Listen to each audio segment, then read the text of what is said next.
In my last video, I ended it with dropping a transmission off down at Extreme Automatics. But once I got back home, I had to go to Detroit. Well, KP, are we ready to go? Looks like we got straps and everything out there. Everything's loaded and ready to go. Truck's hooked up. You got the winch all installed today. Winch is all installed. Unless you want to take a jack. I bought a flashlight and stuff. No, I don't think we need a jack. I hope we don't need a jack. Let's shut all the lights off and let's get the hell out of here. We got to head to Detroit. Kenny and I shut down all the lights and prepared to start making our trip north up to Detroit. We stopped at the Flying J to top off with fuel before we jumped on the interstate. We had been watching live footage of the World Series of Pro Mod at Bradenton all day, and Jimmy Dale had come up for the final round of Little Gangsters just as we were getting done at the truck stop, so we watched the final before we pulled out. Jimmy Dale won? Yep. Oh my gosh.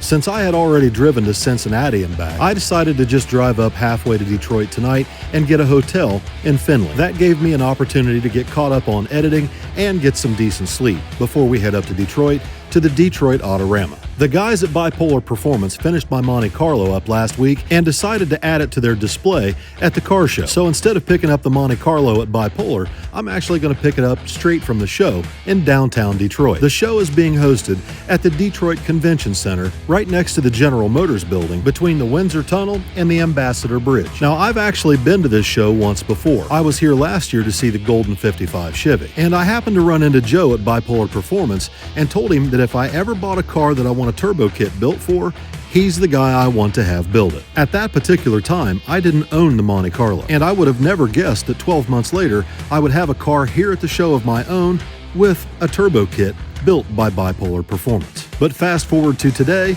and here we are. I consider it an honor for my car to be sitting here with Bobby Burton's 69 Z28 Camaro, as well as the Mustang that Byepolr built for PRI to put in Vibrant Performance's booth last year. Now, although I never imagined my Monte Carlo would be considered a show car, thanks to Sean Young, the guy who painted the car and sold it to me, it doesn't look half bad under the lights. What do you think, KP? You ready to work on this when we get home? You've never seen this car. Not in person. Once Kenny and I located the Byepolr display and got familiar with the overhead landmarks, we decided to venture out into the show and check out the other cars. And this gorgeous orange 63 split window Corvette was one of my favorites. However, there is a lot more to the Detroit Autorama other than just show cars. There's a lot of neon signs and memorabilia for sale as well. Honestly, there's a little something there for just about everybody. There were even quite a few drag and drive cars on display with Sick the Mag. But the stuff that really catches my attention are the tastefully modified stock-looking cars that are built similar to my Malibu. Stock-bodied cars with nice wheels, nice chrome, original paint colors, or even highly detailed, completely stock survivor cars like this Mustang. I really like this 66 GTO too. That was until I looked under the hood. Ugh, just ruined it for me. The whole thing just ruined it for me. Since my brother Jeremy's birthday is this week, I figured now would be a good time to do a little birthday shopping while I'm here. Eventually, I made my way back to the Byepolr display to hang out with everybody. You guys from Detroit? Yes. You watch the channel? Oh man, garage! Come on, man. You gotta watch it. What do you think of this thing? Oh man, I like it. They did the whole intercooling and the piping and everything. Crazy, isn't it? Now I got to make the whole car look as good as the front. Right. So, We're back. sounds like you cleaned up here. We did okay, man. You did okay. Yeah, we came here with a mission. I think we pulled it off. Been a lot of people through here. A lot more people than I'm typically comfortable with, I can tell you that much right now. I say this is a work weekend, man, but at the same time, God has blessed us to do this for a living. So Yeah. how much can I possibly complain about that? We're out here literally hanging out with friends, competing with friends. We're doing some special stuff. People are, recognizing that, and all glory to God for that, man. I'm just so happy to have my guys, my team. I'm happy for everybody that's doing this, man. Like, It's amazing. It's just so good, man. It's so good. And seeing the reaction on your car and all that stuff, it's like, this is simultaneously my favorite and least favorite thing to do because I love people seeing what we do, but I'm not real great with the attention, and yours got a lot of it. So I just got here today, so I kind of skipped out to the last minute. But you've been here for 3 days. 3 days. Yep. 3 days. 3 days, it seems like a lot longer than that. I try to limit myself to under 3 conversations a day with any human. We far exceeded that. So no, we've got to meet some really cool people, and we're just blessed to be here, brother. Yeah. Same. Dude, the car looks beautiful. I cannot believe that you detailed that car yourself and got it that clean. It's been sitting in your fab shop. There's an invoice on your passenger seat for that. I just looked to see what the most expensive details are and just match that. So. By Dude, the way, it looks gorgeous. You know the significance, man. I think 1 year ago, I believe we were standing in a spot over there having a similar conversation. You know what? You're right. In front of the blue car. In front of the blue car. And I remember you saying, if I have the opportunity to do a custom turbo kit, I want to do it with you guys based on that. And I just want to take the opportunity to say, man, we're just so blessed that 1 year later we're standing here. You got exactly what you hoped for. And when we had that conversation, I don't think I even owned that car. I had no idea. No, God works in mysterious ways, man. And I'm telling you right now, like, we're living a dream. You are, I am. It's been a blessing for the shop to be able to do this. I'm not going to lie. The exposure that you've given us has been overwhelming. It's been more than a payback for what we've Bro, it's just getting started. I understand that, and we're wrestling with what to do with that. I hear there's some people that might want us on YouTube. Yeah, that's what I heard. I heard you're starting a YouTube channel. Yeah, well, we've got to have some discussions about some ground rules before we do anything like ground rules. Ground rules? Where are you going? We gotta get out of here. You're on Bro, the clock. I'm trying to get you a raise and you're skipping out. Bob, help me out. I think that's worth $13.75 an hour. 1997 Honda Civic's coming in for turbo. In fact, let's carry this show outside where your moss green Ford Fusion or Focus Kiwi green 07 Focus is parked a block outside for the Autorama after party. Hey, that reminds me. Are we getting a steak someplace or what? Let's get it. I'm ready. I'm ready too. I'm starving. Since the show was coming to a close and everyone's packing up, we decided to go get dinner first and then come back after everybody's already left. Joe, I thought you said you had all this handled, son. Tristan, I've got a Detroit native as a tour guide. I'm on straight. Right here. I literally just clipped a pregnant woman on my way out. And I said, her husband asked us to roll the window down. I said, I got to be the first one to the restaurant, sir. I'm sorry. Is it like this every day for you? Every day. This is every day? This is not a show. This is everyday life. What's your mile marker? We're on 75 and I don't know, Auburn Road. Well, we just ate a whole bag of mushrooms, so I would count us out. Oh my God. He's got Tristan with him. You got Tristan with you. After our mad dash to get out of downtown, we headed straight to a steakhouse to get something to eat. You getting married tonight? We're gonna see where the night brings us. Tristan tried to get engaged to a waitress a couple of days ago, and instead of a ring, he left her with his favorite blowgun. She's evidently been carrying it, waiting for him to return. Still got it, man. That's actually property of Byepolr Performance. Once she realized that the blowgun was stolen property of Byepolr Performance, she handed it back. Do you want to explain how our waitress had a blowgun? How did you get that? He said he would be back on Saturday to see me. And here we are, but it's Sunday. But it's Sunday. He's a day late, $1 You've short. kept that blowgun A day extra. a day extra. I had to pull an overnight shift. I locked in a $300,000 contract. Unfortunately for Tristan, the wedding got called off, and for some odd reason, another waitress was assigned to our table. After dinner, we grabbed the trucks and trailers and started making our way back to downtown to pick up the cars. And that's when I realized we've got a major problem on our hands. I was told this was not going to be much of a problem at all. Yeah. This line is like, how many blocks would you say, Kenny? 12 blocks? Yeah. 12 blocks? I will never, ever forgive you for this. Well, at least we kept the line on this side of the United States-Canada bridge. That is a good point. We are still in the United States. Like, we're not back up into Canada yet. The Ambassador Bridge is literally 2 blocks behind me right now. The last turn we made, I actually unbuckled my seatbelt and reached into my glove box for my passport. Bro, this is something. we're going camping tonight in downtown Detroit. Have you done this before? Yeah, I have. Moves quicker than you think. It's just that it's the trailers just take up so much real estate back to back, but it does move quicker than you think. I mean, we'll be out of here by April. You'll be able to drive the trailer straight to the car. What? My next question is, you stopped to get gas on the way here, but you only got 2 gallons. Yeah, that was just enough to allow me to sit in this line. I'm starting to believe when Bob says that every day is like this for you. Every day. Every day. Honestly, the plan to go to dinner first was a great idea. It's just that we got back a little too soon. And although the line did move faster than I thought it would, we still sat out there for 2 hours. Now, we need to figure out where in the hell the cars are, because this looks entirely different than it did a little while ago.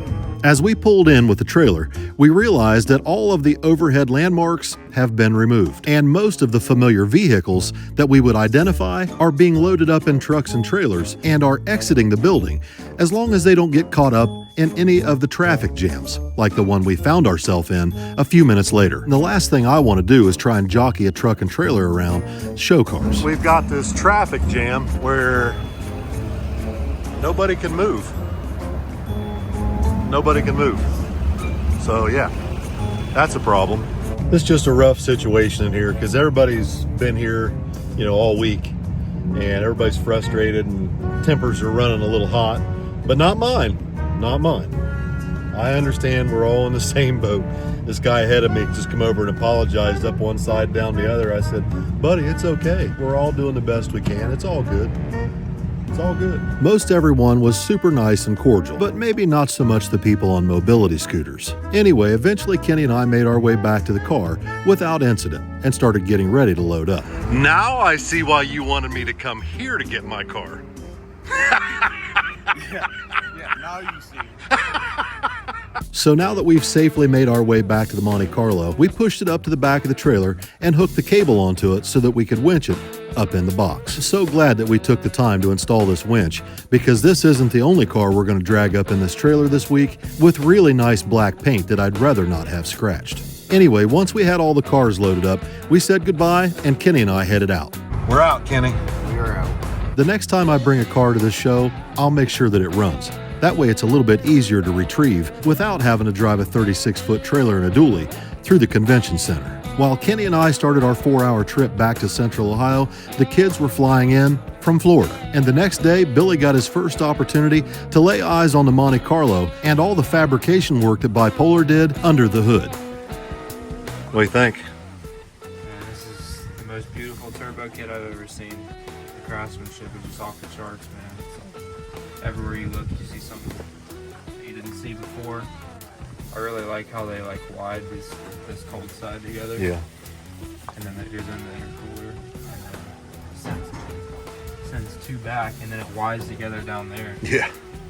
I mean, that's something you don't even see until you look. I mean, I don't think I've ever seen one like this. Usually they have a dual inlet. Right. But instead they've wired them together, and it gives it this look. It's kind of like a ram or something. It's like horn. Wow. And it's all symmetrical. Like, somehow they figured out a way, even though it's not mirrored, it looks so symmetrical. Yeah. I can't wait to hear it run. Yeah. This is the most gangster Monte Carlo I've ever seen in my life. Pretty different. I mean, usually a turbo kit that's this nice, it's not connected to a carburetor. Usually then you have like PVC pipe and hose couplers and things like that connected to a carburetor, but this is one of a kind. This is like high-tech boomer-ism. We went ahead and shoved my Boomermobile back into the shop because I've got another one to go pick up yet this afternoon. It's time to go get the 55 and bring it home. Now, the interior's not in it and the windshield and the back glass aren't in it because we need to get the headliner put in before we put the front and the rear glass in. And I also want to get the air conditioning and the dash all put back together before the interior goes in it anyway. I've got a set of headers here to put on. I need to get exhaust put back on it. I want to rewire the ignition system and all that stuff. So I want to do all that before it goes to upholstery. That way, whatever wiring we need is already tucked underneath the carpet or whatever. But it's time. It's time to go get it. I'm going to bring it home. We're going to put it in the new shop and maybe bring Dad down either tonight or tomorrow and Denny to come see it for the first time. I'm so excited. Now, if you're new to this channel and you're not familiar with my mom and dad's 55, Let me bring you up to speed. Mom and Dad bought this car in 1974. It was their only mode of transportation. My dad sold everything he had and borrowed money from my grandparents to buy the car. They drove it year-round for the first 2 years. Then in 1976, my dad's best friend, Denny Place, helped him paint the car in my mom and dad's attached two-car garage at their house up at the farm. The car was in dire need of a full frame-off restoration. And although I had offers to paint the car for free from body shops all over the country, I decided the only place I felt comfortable taking my mom and dad's 55 was to House of Pearls.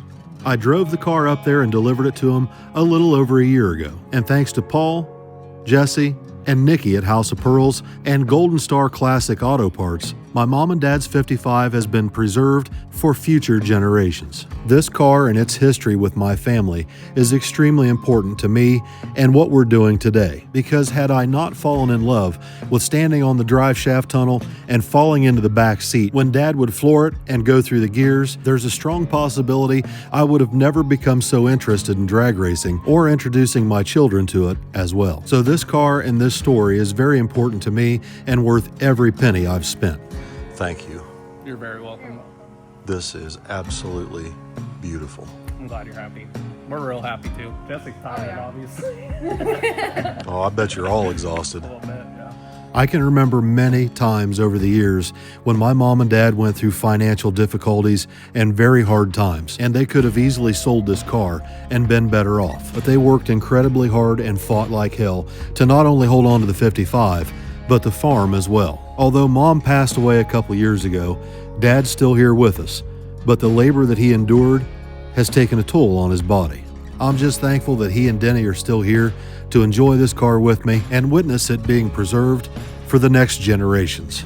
Mom will be in the back seat of this car for a ride.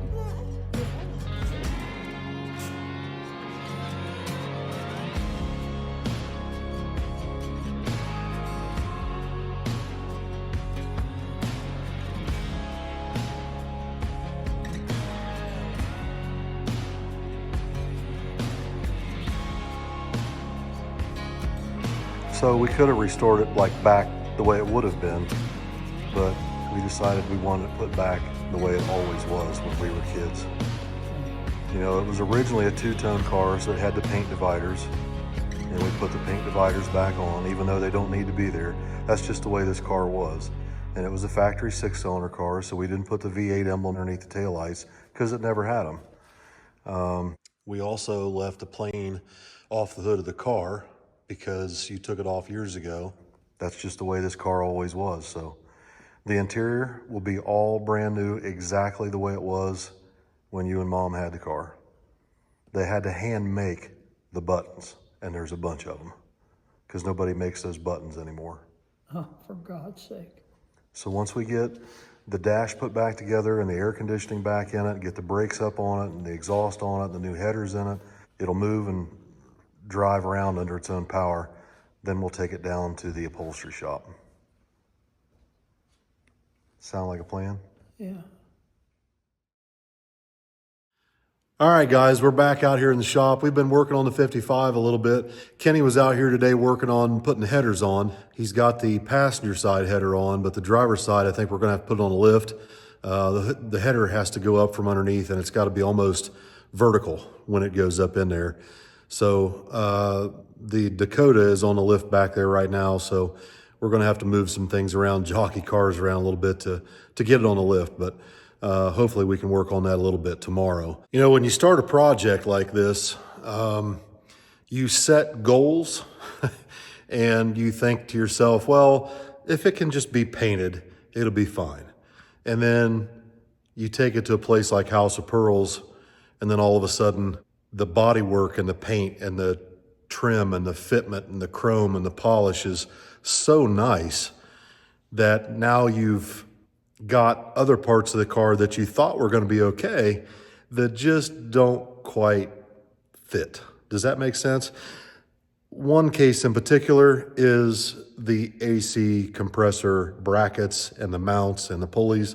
Like, I was never really concerned that the pulleys didn't match and that the AC compressor is kind of ugly and it's kind of sticking up there. I was mostly concerned that the car had air conditioning. So if my dad wanted to go to a car show in it or something with me, we could turn the air conditioning on, and that's all I cared. Well, here we are now, and this will not do. So I called CVF Racing tonight. I made contact with my guy out there, Dane Brenner. I said, hey man, this won't do. So I'm gonna replace the power steering pump and the water pump and the AC compressor and all that. It'll all be from CVF, probably a kit just like the one that's on my Malibu. Really nice stuff. Obviously, huge thanks to Golden Star Classic Auto Parts. Paul, the owner at Golden Star, reached out to me. He watches the channel, believe it or not. It's unbelievable how many people watch this channel. But he reached out to me through some friends of mine and offered to help with the sheet metal for this project. I'll be quite honest with you, if it weren't for all the support that I've gotten for not only the 55 project, but the Monte Carlo as well, there's no way I could afford to do these two cars at the same time. In fact, I'm not so sure that I can afford to do these two cars at the same time. It's very difficult, especially with everything else we've got going on right now. I made a terrible mistake in starting two projects at the same time. I didn't think they would both end up coming back at the same time, and it just the way things worked out. But Paul from Golden Star, thank you. Thank you. Paul, Nikki, Jesse, thank you. You guys, I will never be able to repay you guys for what you've done for my family and the work that you've done to this car. Also, huge shout out to Joe up at Byepolr Performance in Michigan. I would never be able to have that car or have the car in the condition it's in today if it weren't for Joe stepping up and everybody at Byepolr Performance who donated or sponsored so much of that car and that project. I would never be able to afford all that. I'm not made of money, although it may look like I'm well off. You'll notice that we still drive a 99 Suburban. This costs the same for me as it costs for everybody else. It costs everything you make to do this. Hopefully someday it won't, but we're still in the building phase. Thankfully, we've got the shop now. We've needed the shop for a long time, and the last couple of years have been financially difficult. Although it may not look that way, I can assure you that every last penny that Billy and I and Tommy have made has been put right back into the channels and right back into the shop and tools and equipment, trailers, trucks. This is a big operation, man. I mean, it takes all of us working together to make all this happen. It really does. And we're very thankful for everybody that watches and likes and shares and comments and supports, because if it weren't for you guys, we would not have this opportunity or any of these opportunities that we have today. Don't get me wrong, it takes a lot of work. I work more hours now than I ever did when I was excavating. Although the work is not nearly as labor intensive, it would be if I didn't have Kenny or somebody here to help me. It would be almost impossible. I'm very thankful to have Kenny here. He's been a godsend here lately, especially. He's traveled all over the place with me. He's been helping me a lot, and he keeps the place spotless. He is very, very careful about working on the cars. I mean, even the work light back there has got crash wrap underneath of it so that it doesn't scratch, because the magnet picks up little pieces of metal and stuff.